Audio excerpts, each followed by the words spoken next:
Maravilloso. Bueno, pues sí, seguimos con el trauma. La mayoría de nosotros hemos pasado por procesos traumáticos. Lo que pasa es que no llegamos a ser conscientes de ello porque el sentimiento que produce es de eso mismo, de negación. Y es muy difícil, a no ser que estés despierto, el saber diferenciar cuando estás metido en un trauma y cuando estás viviendo tu presente condicionado por ese trauma. Mirad, hay dos tipos de traumas. Tenemos los traumas que son evidentes y los no evidentes. Los traumas evidentes suelen ser accidentes de tráfico, un terremoto, cosas, ¿sabes?, muy fuertes, shock, impactos, pérdida de seres queridos. Este tipo de traumas son casi inmediatos. Tú tienes un accidente de coche, ¿no? Y en ese momento, si no sabes gestionar bien tus emociones, se queda ese shock, ese impacto dentro de ti, y es muy posible que a lo largo de la vida, cuando tienes un golpe o un roce, se te active de nuevo el recuerdo de ese accidente de tráfico. Bueno, hay muchísimas personas que tienen accidentes y no vuelven a conducir jamás, ¿no? O que tienen, pues no sé, una agresión, un robo, una violación, y eso ya les condiciona absolutamente toda su vida. Esos son traumas evidentes. Los menos evidentes son aquellos que son más sutiles. ¿Qué contaros? Te caes de una bicicleta. Igual no es algo tan fuerte, pero para ti esa caída va a significar que cuando eres adulta, pues no te atrevas o cojas miedo a las bicicletas o a lo que tenga dos ruedas. Pueden haberte humillado. En un momento en el que tú estás con una autoestima un poco bajita, que estás más vulnerable, una persona, una amiga, un conocido, un profesor, un jefe te ha podido decir qué tonta eres, o es que no sabes hacerlo, qué inútil, y te ha pillado en ese momento de vulnerabilidad. Hola, ¿qué tal? Como eres de la casa, te coges tú la silla. Ahí. Entonces, trauma no significa que hayamos tenido un impacto fuerte en nuestra vida para quedar traumatizados. Un trauma puede ser una frase que te han dicho, una humillación, una ofensa, incluso un gesto que te ha pillado en un momento vulnerable y se te ha quedado grabado.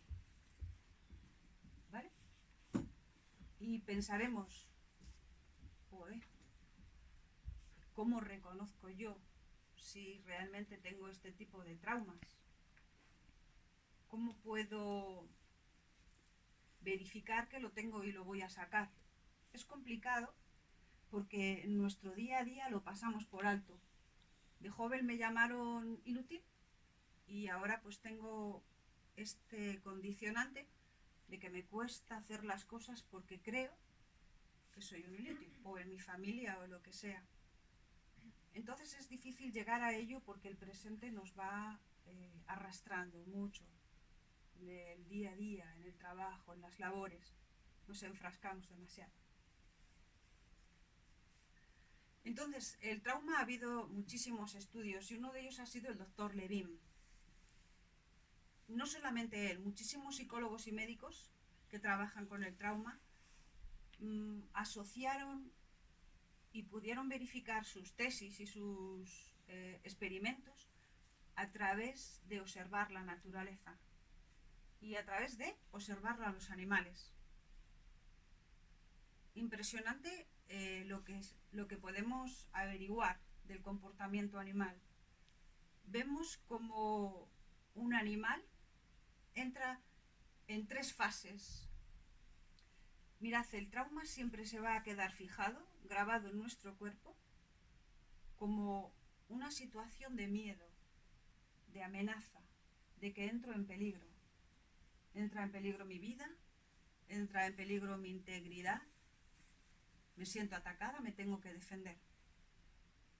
Esa es la fijación del trauma, el sentimiento de amenaza. Entonces los animales nos ayudan mucho a poder comparar lo que le sucede al ser humano. Supongamos que hay un ciervo en la selva y el león le ve.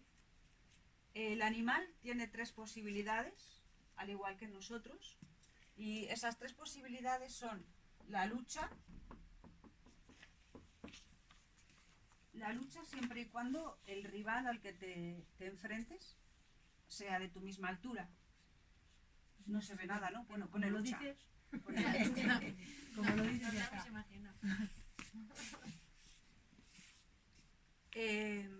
La otra parte sería la huida.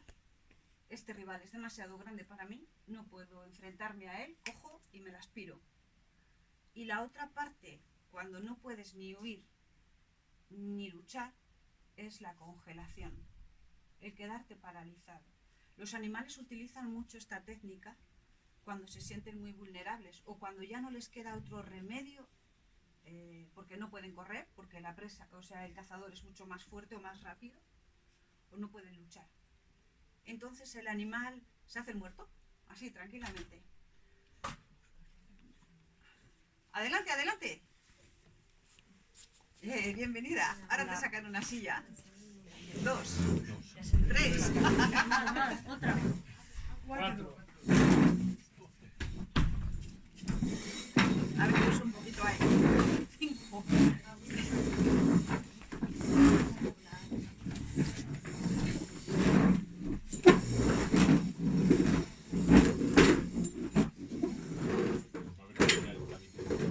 Sí, va a haber que hacer ahí un agujero.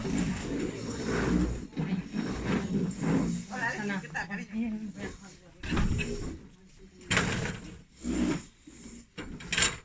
Así, suficiente. Claro.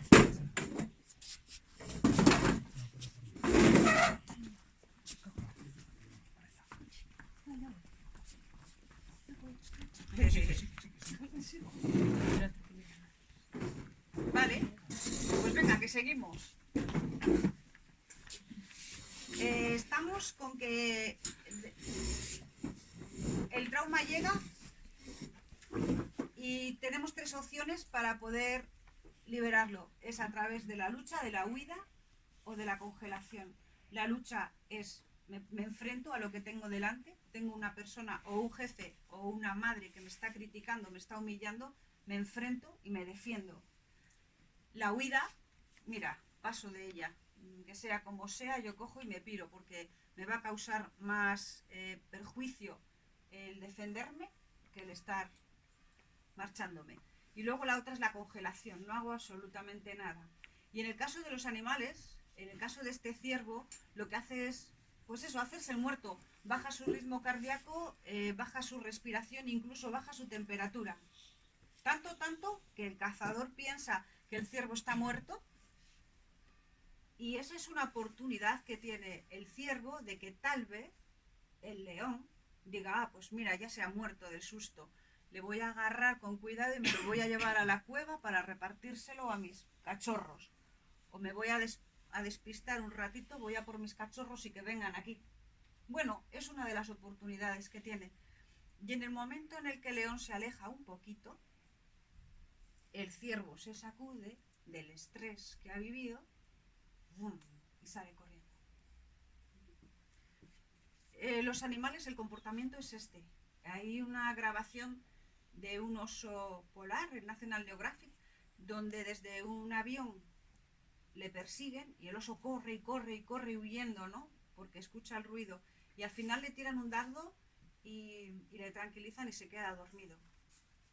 La finalidad de eso era simplemente poner el chip para poder perseguirle luego, pero al par de horas que el oso se despierta, lo que hace es sacudirse y sacude sus piernas como en una función de correr, como si estaría corriendo, como si el registro de que tengo que huir todavía se le haya quedado en las piernas, y durante un par de minutos está así, se sacude y luego va, se pira.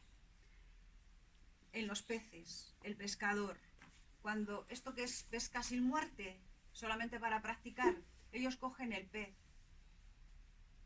lo valoran, lo pesan, lo miden, hacen sus estudios y luego lo devuelven al agua, pero primero le dejan un ratito así en sus manos. Si el pez se sacude, lo sueltan, Pero si el pez no se sacude, no lo echan abajo, porque saben que ese pez no va a vivir. No ha sacudido el estrés, no va a sobrevivir. Es importante sacudir el estrés. Y esto os lo cuento porque en muchos procesos de trauma fuerte, de shock, el cuerpo, no sé si os ha pasado alguno, entra en un temblor, en tembleque. No sé si alguno tiene esa experiencia, ¿no? Mi hijo se cayó de la moto hace 2 años y se hizo buena avería, pero estuvo casi media hora temblando.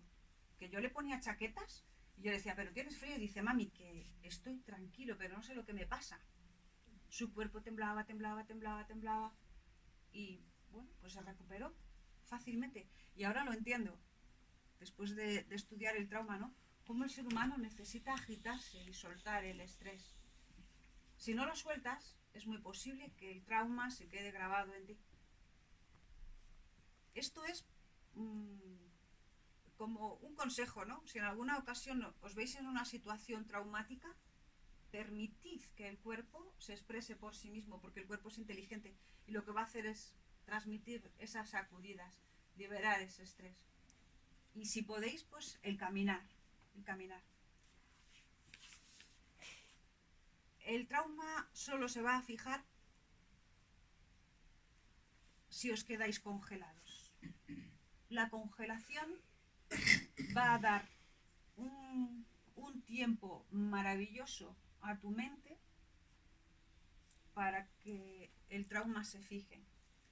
Por eso es importante que en un momento de miedo, ¿no os ha pasado que a veces estáis con una pesadilla y no podéis ni hablar, ni moveros, que os paraliza todo el cuerpo? Bueno, pues esto es que tenéis tanto miedo, tanto terror, que vuestro cuerpo paraliza. Y si ese parálisis no aprendéis a respirarlo, a soltarlo, es muy posible que tengas miedo pues de la oscuridad, de la noche, de cerrar los ojos, de dormir, ¿vale? Se puede quedar fijado. Yo me acuerdo, porque soy muy bruta, y yo tengo mucho miedo a las serpientes. Y el año pasado dije, pues por mis narices que voy a quitarme el miedo a las serpientes como sea.